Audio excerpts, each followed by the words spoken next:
Os municípios estão sem dinheiro, os problemas públicos ficam cada vez mais complexos.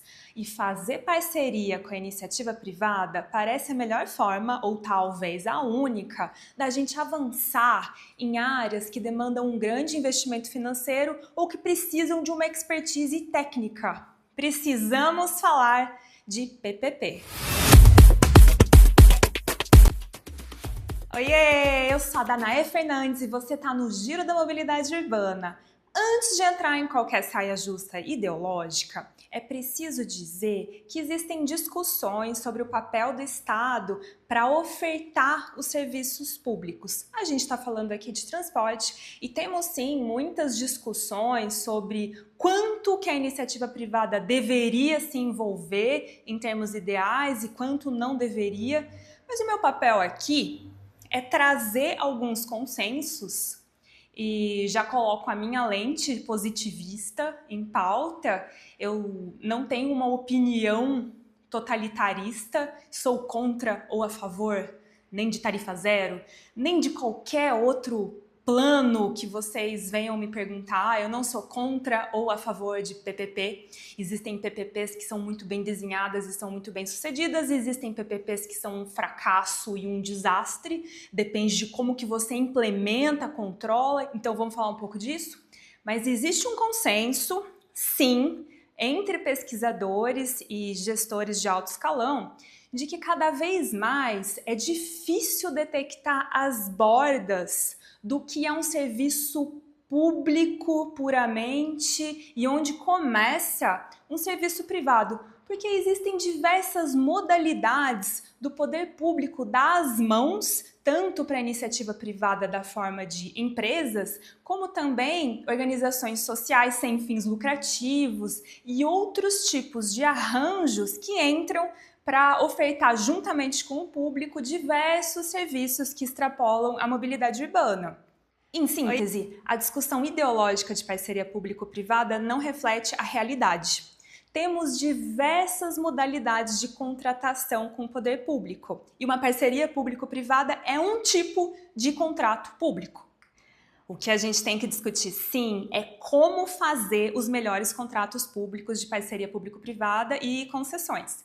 Quero que você tome muito cuidado com essas frases simplistas do tipo privatiza que melhora, ou eficiência só no privado, ou pelo outro lado, o serviço público não é moeda, iniciativa privada só vê lucro e piora o serviço.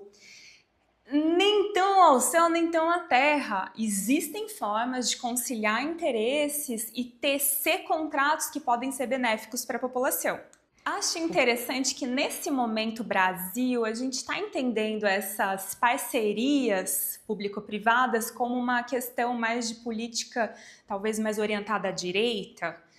Mas temos que lembrar que a China é a maior produtora de PPPs do mundo. E a gente viu inúmeras formas de desestatização em todas as esferas de governo e em todos os partidos. Vamos para a nossa área. Como é que a gente coloca um transporte público coletivo no município? Geralmente, desde a legislação da década de 90, por concessão. Como que seria uma forma puramente estatal de oferecer o transporte público coletivo? A prefeitura compra ônibus, compra um terreno de garagem e faz uma gestão direta. Faz um concurso público para motorista de ônibus, um concurso público para engenheiro que acompanha o sistema e monta por si mesma um transporte, uma oferta de transporte coletivo. Isso é possível? É possível. Isso acontece? Dificilmente.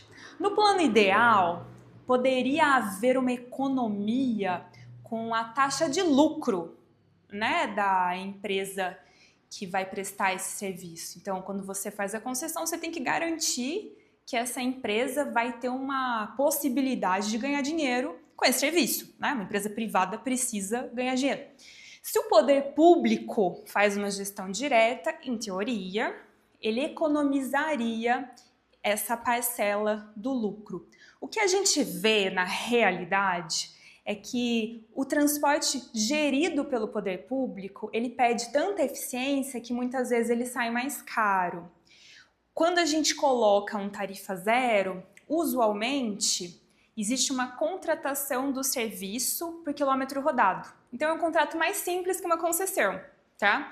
É possível fazer um contrato de prestação de serviço, mas mesmo assim, dificilmente é a prefeitura que faz aquele serviço sozinha. Ela geralmente coloca um privado na rodada.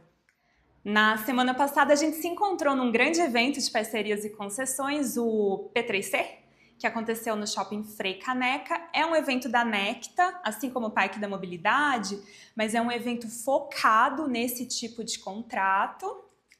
Ali no P3C tinha uma trilha completa sobre transportes. Temos que lembrar que falar de PPP é falar de projeto grande acima de 10 milhões, né? Contratos superiores a 5 anos. Então tinha metrô, tinha sobre descarbonização, tinha questões relacionadas a transporte coletivo. Queria até fazer um highlight de uma apresentação do Caio Figueroa, crítica sobre o marco legal dos transportes coletivos, que ele fala da supressão do artigo 30, que coloca ali a capacidade municipal de receitas extratarifárias, que foi suprimida pelo relator. E eu vi uma entrevista do relator, essa semana saiu em rede nacional, e eu achei que ele perdeu muita oportunidade de falar sobre o marco legal de uma forma que os espectadores se interessassem. Então, eu não sei se ele fez isso de propósito, mas ele só ficou repetindo que o marco legal é uma forma de organizar.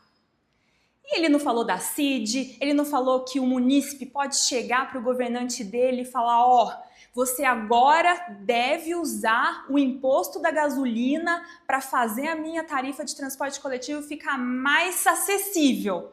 Então, assim, eu achei que ficou uma reportagem muito chata e que os próprios repórteres não tinham muito o que tirar ali daquela entrevista, porque ficou repetitiva. Não, vai organizar, vai organizar. Tá, vai organizar. Mas o que vai mudar na vida do cidadão? Isso não está sendo falado.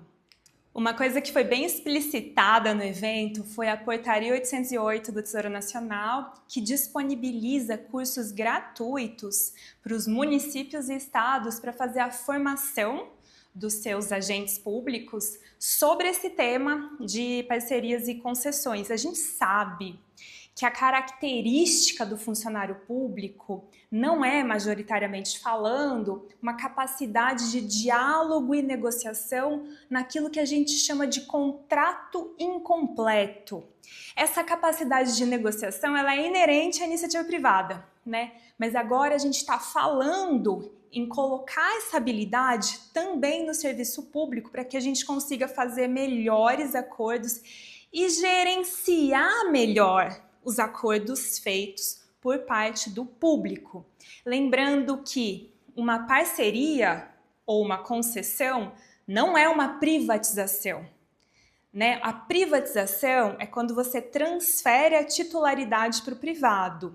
Uma parceria ou uma concessão ainda fica o domínio para o público. É o público que tem que fiscalizar. Ele continua sendo o dono daquela área, daquele serviço. Essa baixa capacidade do Estado ainda em gerir as parcerias é um desafio, mas que bom que isso está sendo superado com esses cursos gratuitos. Nós da FGV, ali no Cidades, no centro FGV Cidades, a gente bebe dessa fonte, a gente oferta cursos gratuitos para funcionários, fica ligado. Tem chamada aberta, aliás, mas a gente está sempre colocando novas turmas. E quando que uma PPP pode ser uma boa ideia? Quando ela precisa de um grande aporte inicial, por exemplo, e o público não vai ter. Ou quando ela precisa ter um desenvolvimento de complexidade tecnológica, intelectual, ela precisa ter uma expertise muito grande que só o privado vai ter naquele momento. Você pode ter diversos arranjos tá? Estou pensando aqui em muitas áreas, mas a nossa área aqui é mobilidade. Sei que a gente tem críticas para várias linhas do metrô, né, de São Paulo. Existe tanto o ponto positivo quanto o negativo. O ponto negativo que tem sido detectado, dependendo do contrato, é o encarecimento do serviço. Isso tem que ser levado em conta, sim, mas a gente tem também a possibilidade de contratos por entrega, né, por eficiência. Já tem município no Brasil dobrando a capacidade de investimento, só sabendo usar bem esse artifício, né, de PPP e concessão. Beijo para Brusque. E foi muito legal encontrar alguns desses municípios que sabem desenhar esse tipo de contrato. Já adianto que isso não cai do céu, você precisa preparar o seu pessoal, precisa colocar eles em cursos, aproveita que estão sendo ofertados via Banco do Brasil, Caixa Econômica, cursos de altíssima qualidade, INSPER, FGV, e você coloca a sua equipe toda lá para aprender a desenhar isso. E se você vende para o poder público, também é interessante que você fique ligado que a tendência é que a gente aumente muito a capacidade de fazer esse tipo de parceria, ou pelo menos é isso que eu torço, porque uma parceria mal feita significa um grande investimento financeiro e um contrato de muitos anos. Não vale a pena a gente pisar na bola e fazer uma coisa mal feita. Se você não tem uma equipe técnica, se você vê isso como uma coisa muito distante, continua nas licitações comuns que a sua equipe já sabe fazer, para não se aventurar numa PPP mal feita. E se você tá doido para entrar nesse assunto, mas não sabe direito como, fala comigo que lá no FGV Cidades a gente faz um curso moldado para a tua prefeitura. É só falar comigo.